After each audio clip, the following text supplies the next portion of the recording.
works in oil on canvas, and this is being shown at the Sunset Center over in Carmel. And isn't there a big reception happening tomorrow night? Yes, tomorrow night's the reception. We had to start the show itself a bit earlier, but Friday the 13th. Artists have a disregard for tradition, it seems. So you said, what the heck, we're going to do it then. Oh, no, yeah, that was perfect. Well, we were talking a little bit before going on mic that artists sometimes get certain, I mean, you can become very reclusive in your work. Is it going to be tough to do a reception where people are actually seeing your work and you're seeing them seeing your work? I have been trying for years to cultivate the art, if you want to call it, of observation, just observing. And it's great. I love being out and around people at times because you observe so many things going on, and I'm really anxious to see what kind of reaction I get to the paintings. Yeah. They're unusual paintings. And we have an interesting job in front of us. We're an audio medium, and then we're going to be talking about visual art. So can you sort of describe what you paint? We just need to make everyone really curious. Okay. There's several paintings there. One that I just completed right before the show that I was telling you about is called America. It's about 4 feet by 3 feet, and it's horizontal. I was up painting this particular piece up on the road near my house one day on Carmel Valley Road, and a fellow stopped and wanted to see why I was painting a flag. And when he got out of his car, he got about 4 feet from the painting, and he said, "Well, I just wanted to see why you're out here in the middle of a vineyard painting a flag." And he looked and he saw that I've hidden inside the painting, "Hear no evil, see no evil, and speak no evil." And they look as though they're part of the flag itself. And the title of the painting is America. Did he further ask you about the flag? Or did that sort of cut that conversation off right there? We got into quite a discussion. We dispense philosophy on the side of the road, too. I've talked with everyone from bikers to people in Jaguars. Well, one of the things, I mean, you see people painting on the side of the road, but you see what they're painting, and then you see what they're painting on the canvas, and it looks the same. You're out in these vineyards painting, and you're painting flags with, commentary in there. Not the vineyard at all. Is it the lighting? It's the lighting. It's the exposure and the interaction with people that I get while I'm out there. I've had the whole gamut of society stop and talk with me, and it's been extremely enlightening, to say the least. Mm-hmm. I've even gotten influences from some of the people that I was talking to change certain things in my painting, not because they suggested it, but just because of some of the conversations that came up. I grabbed a few ideas to continue with the series. The series is called The Clowns of God, and the show is called The Clowns of God Circus of the Psyche. And it's basically what they are is visual commentaries on psychological states and concepts, such as one painting to describe two clowns, but they almost look like those Olympic figure skaters Mm-hmm. because there's no hair. Mm-hmm. They tend to be rather androgynous. I don't want either gender to think that I'm being prejudiced in how often I point the finger. Mm-hmm. Yeah. So these two androgynous people are bent over and walking in they're almost ant-like, and it's called conforming. Each one is walking by a black arched window, and each window has an orange moon. They're done as realistically as possible. I'm going to coin the phrase that another artist on the peninsula uses, Paxton Mobley. The best way he's found to describe his work has been mid-realism. And that's about the only thing I can think of to describe my work. It's really in a mid-reality, kind of between true life outside of us and the life that we live inside as well. Mm-hmm. Because we are two worlds. There's an external world and there's an internal world. And this is what most of the paintings are about. There's one called Optimism, where the pessimist who's covered with clouds is sitting with her back to the optimist who's covered with symbolized suns. Mm-hmm. And they're both seated on a sheet of glass that's in a precarious balance on the earth. And in the background is an arched window. The arched window is a symbol that this is just my point of view. Yeah. This is just the way I see it. The spear that is appearing in a lot of these paintings, such as in Airhead or The Director, symbolizes that is that particular clown's world. The director is a fellow that looks somewhat like the Oscar, Mm-hmm. and he has all these strange arrows coming out of the top of his head. One is smoke, one is red tape, and so on, and he's standing on a spear that's it's hard to tell whether the arrows that are superimposed on it are really outside or inside. Mm-hmm.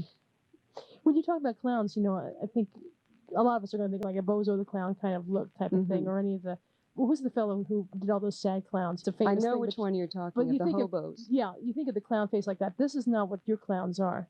Your clowns, like you said, are almost androgynous, thin, and They're a form of contemporary mime. I use little props other than the spears and the arched windows. And I generally don't have them clothed, and yet they still remain androgynous somewhat. I have a painting, a 6-foot painting of an angel that the breasts are exposed on. And when I was painting with that, on that painting outside by the vineyard, I was reproved for having the angel's breasts exposed. And I turned to the woman and I questioned her as to, is she ashamed of her own body? And her gesture, her body language, she immediately covered herself and said, "Me?" Like I say, artists tend to disregard traditional outlooks on things, and I think that's kind of our job in a way. Sometimes it's rather unpleasant. You don't get a kick at pointing things out to people when they don't like it.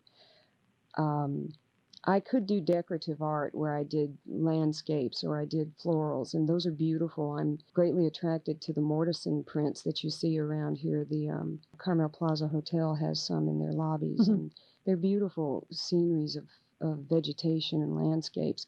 But that's not where my heart is drawn. That's not where the path that has heart for me. Do you see your paintings as a social commentary then? Yes, they're definitely social commentaries. So what inspires each painting? Is it something you've... I read a lot of psychology and I read a lot of philosophy, and most of my psychology that I read is Eastern. The Western psychology, outside of maybe Jung and a few others, tends to neglect the fact that you need to observe yourself. And in order to observe yourself, you need to remember yourself. And it's hard to do when you're already lost or identified with the situation that's at hand, especially if it's one that has induced great stress or fear. It's pushed a real bad button, a negative button. When you get lost in negative emotion, you tend to literally get lost in it, and you are not really in control in the manner that you would like to be according to what your goals in life are. If you would like to be successful, well, for one thing, if you aim at nothing, you hit nothing. And you need to formulate an aim. Well, I do at least. I found when I woke up about 7 or 8 years ago, I found that I wasn't heading anywhere where I wanted to go. The places I was headed were not... They'll be helpful for you. Yeah, I didn't think that they were what I really wanted. When I was older, would I look back and think, oh, that was a good one. I think I'll come around again. And I decided that I was going to take control of my life instead of living it for other people, people who really would never do things the way I would do things. And I grew up with that in the South quite a bit, bucking tradition, not intentionally, but rather clumsily. And when I came out to California, I found that a lot of people have open minds. A lot of them just have holes in their head. And you can be surrounded by hamsters a lot and people who have a pack mentality. Society is not really concerned that you be a self-knower or a self-thinker, a thinker of original thought. And this is the function of society, I agree. Society is concerned what your efficient pattern is in society. And that's how society survives. But because of that, we tend to get lazy and we neglect knowing who we are. So for you, 7 years ago, something woke you up to start looking at yourself and doing the artwork? Yes, I had gone most of my life up till that point. I guess I was 37, 38. And I realized that I was only going around and saying I was an artist, and I wasn't really accomplishing anything with it. I think anybody can focus in that direction. It's where's your heart taking you? And like I was telling you earlier, it's not so much that I'm ambitious in my projects. It's more like being driven by the hounds of hell. You know, you've got something inside you and you want to do something with it. And I really did not feel that I was living life. I wasn't alive and I wasn't aware of myself. And I was aware of what fit in with other people, the people around me, and what was comfortable. But being comfortable, you don't grow when you're in your comfort zone. You just don't. You're comfortable. Why get up off the couch? You're comfortable. So something happened in my life that was very momentous. At the time, it was quite negative, but you turned it around. you turn it around. Yeah, I think if you can have the negative experiences and you get so wallowed in it, but if you can somehow come out of it somehow. You can't truly say that you're a great sailor if you just sail around in the bay here. You've got to get out on the water. I used to be a commercial fisherman, and I was on a 70-foot fishing boat, steel fishing boat, and there are some big waves out there. Oh, yeah. You know, I remember hitting a southwesterly, and I was sick as a dog. Even the skipper got sick, but he swore up and down he had the flu. It just came out with the waves. But you don't know what you can do until you get out of your comfort zone. And not many of us are I would say, sane enough to do that. Well, I think we're all trying to encourage each other to get out of our... Right. To still have the comfort, but to have the comfort in encouraging ourselves to go beyond, stretch those limitations. At least question your beliefs. I went on a spiritual walkabout when this change in my life happened, and it was quite a conscious shock. I suddenly realized I was walking 35,000 feet up with no safety net, as if one would do any good at that height. And I realized the greatest shock that I had that woke me up, that I'm thankful for, was there's no such thing as security. It's an illusion. If you can see it, touch it, taste it, feel it, smell it, it's probably not real. All this passes, and the thing that's real in you is the thing you take with you when you leave. It's the thing you brought with you when you came into this life. You're an artist and a philosopher. You have to be both. Yeah. We're talking with C.Love, who has a show that's showing right now at the Sunset Center in Carmel. Big reception. You can meet with Christine and share some of your feelings in looking at the painting. You're really looking forward to that. I am. It's happening tomorrow night, Friday the 13th, from 5 until 7 o'clock at the Marjorie Evans Gallery at Carmel Sunset Center on San Carlos between 8th and 9th. For more information about this, you can call 624-3996. It's 624-3996. So in your paintings, you're trying to share this philosophy that you've come to. Is that accurate to say? I'm just the messenger, not the interpreter. I know that sounds like a disclaimer, but I've gotten so many different reactions to the paintings, what people have seen in them, that I've just realized that it's just my point of view. These are pretty amazing paintings. I mean, you can tell you're saying something with them. Like, it's not a landscape, it's not a flower. Even though people are saying, I mean, look at Georgia O'Keeffe, those were flowers and bones, but she said a lot, I think, in those paintings. This is a more stark kind of message.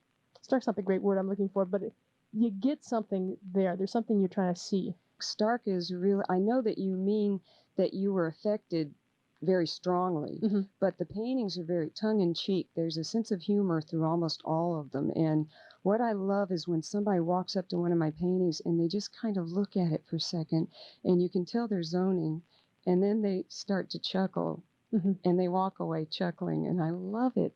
It's great. Is that why you call them clowns? Yes. Is there a humor factor in that? And because I kind of look at all of us like that too. You can take what you do seriously, but don't take yourself too seriously. Yeah, you got to keep your sense of humor. There's no doubt. Do you sell these paintings? Yes. Is that hard for you to let them go? No.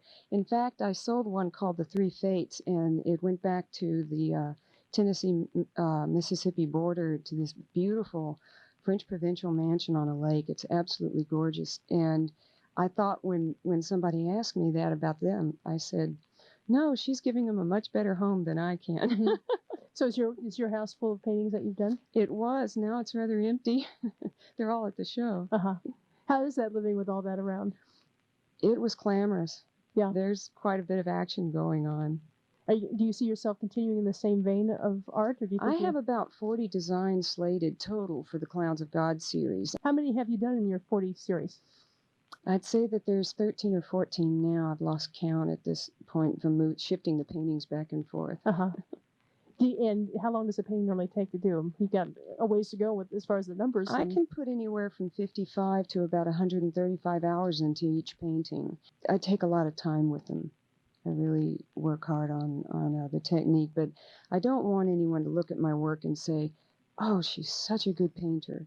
I want them to look at it and I want it to reach through their eyes into their heart and give them a thought, bring something forth that they can think of, a memory or a new way of thinking.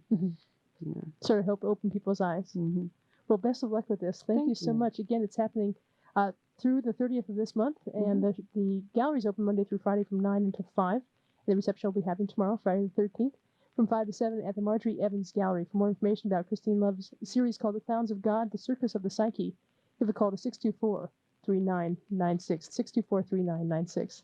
Thanks a lot. Thank you for having me. Oh, it's been a pleasure. You're tuned to KAZU Pacific Grove.